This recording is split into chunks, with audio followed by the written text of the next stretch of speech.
Batman'dan 1,5 sene önce 3 kardeşimle beraber buraya geldik.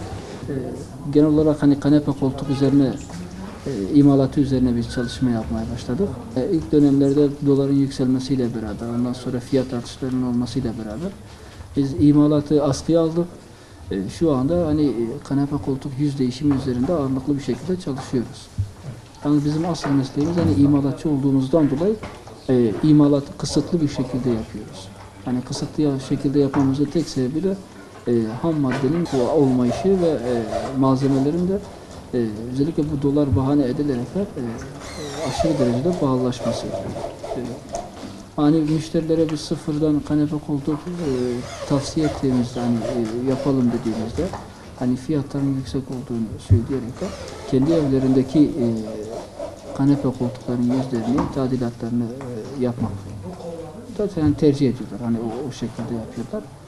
Hani kanepe koltuklarının yüzlerini değiştiriyorlar o şekilde. Hani bu da onlara daha ekonomik geliyor tabii. Hani fiyat da yer yer iniyor. Hani sıfırdan imal edildiğinde ister istemez hani dışarıdaki fiyatlarla yapıldığında hani çok fazla pahalıya geliyor imalatı. Ama kanepelerin yüz değişimleri, ondan sonra tadilat olması gereken yerleri yapıldığında yine toparlanıyor. O şekilde kullanıyoruz. Hani ev ekonomisine de katkıda sağlıyorlar. Yüzü değiştirilmiş, tadilattan geçmiş bir kanepe ortalama 5 yıl, 8 yıl hani kullanışa bağlı. Yani 10 yıla kadar da tekrardan kullanabilirler. Hani onda da herhangi bir şey de yok. Zaten malzemeleri değişiyor. Ölenmiş, ondan sonra kırılmış. Malzemeleri komple değişiyor. O şekilde tekrardan hani sahibine sunuyor. Müşteriler hani sıfırdan bir kanepe veyahut da bir koltuk takımını neden hani almıyorlar? Güzel bir soru. Hani fiyatlar çok fazla pahalı. Hani aşırı derecede pahalı. Kendi evindeki yıpranmış veyahut da yırtılmış, hani kırılmış kanepeyi gelip burada yaptırmak istese müşteri hani 500 lira, 600 lira gibi bir fiyatla karşılaşır. Hani 500-600 lira gibi bir fiyatla karşılaşır. Toparlanır, o kanepe yine sıfırlandıktan sonra ona teslim edilir. Yalnız sıfırdan bir kanepenin hani imalatı, hani satışı yani ortalama 1200 lira, 1300 liraya kadar çıkabiliyor. Hani o da kullanılacak olan malzemenin kalitesine göre değişir. Daha fiyat da artabiliyor onlarda.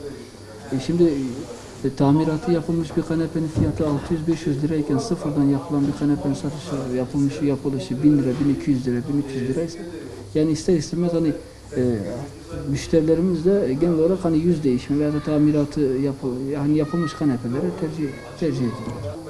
Yani bizim buradaki beklentimiz hani piyasaların bir an önce düzelmesi, fiyatların geriye çekilmesi, özellikle malzemelerin hani fiyatlarının düşürülmesi. Bu da bir nebze olsun piyasayı rahatlatır, yani piyasayı canlandırır. Yani o vakitte biz tamiratı bırakırız veya hani yüz değişimlerini bırakırız. Yine kendi asıl işimiz olan imalata geçeriz. Hani üretim yaparız. Hani üretime geçersek veya da sıfırdan imal etmeye başlarsak yani burada en az 5-6 kişiye iş imkanı sağlayacak. Burada bir iş istihdamı yapacak hani buradaki yerel halka. Ama bu şekilde hani fiyatların yüksek olması, ondan sonra maliyetlerin yüksek olması yani birçok şeyi etkiliyor. Yani üretimi bayağı bir etkiliyor. Hani bu piyasadaki belirsizliklerden dolayı da biz de imalatı fazla yapamıyoruz. Hani askıya almış durumdayız. Sadece alternatif olarak yüz değişimi, tadilat, tamirat işleri üzerinde ağırlıklı bir şekilde çalışıyoruz. Ta ki piyasadaki o belirsizlik kalkıncaya kadar. Özellikle her bütçeye göre fiyatlarımız mevcut. Hani kullanılan malzemeye göre veyahut da hani kullanılan kumaşa göre, yani dediğimiz gibi her bütçeye bizim bir fiyat listemiz var. Dışarıdan mesela hazır büyük firmalardan aldıkları bir ürünü yüksek bir meblağa alırken mesela imalatçıdan daha uygunu alabiliyorlar veyahut da istedikleri modeli alabiliyorlar. Bu da onlara ayrı bir artı kazandırıyor müşterilere. Hani tek elden biz müşterilere koltuk, kanepe sunmaya çalışıyoruz. Hani ürün sunmaya çalışıyoruz. Yani tek elden derken araya alıcılar girmiyor, mağazacılar girmiyor, komisyoncular girmiyor. Yani buraya giren müşteri direkt atölyeden istediği modeli, istediği rengi, istediği dizaynı verip o şekilde bizden o talepte bulunduğunda tek elden biz evine bırakabiliyoruz.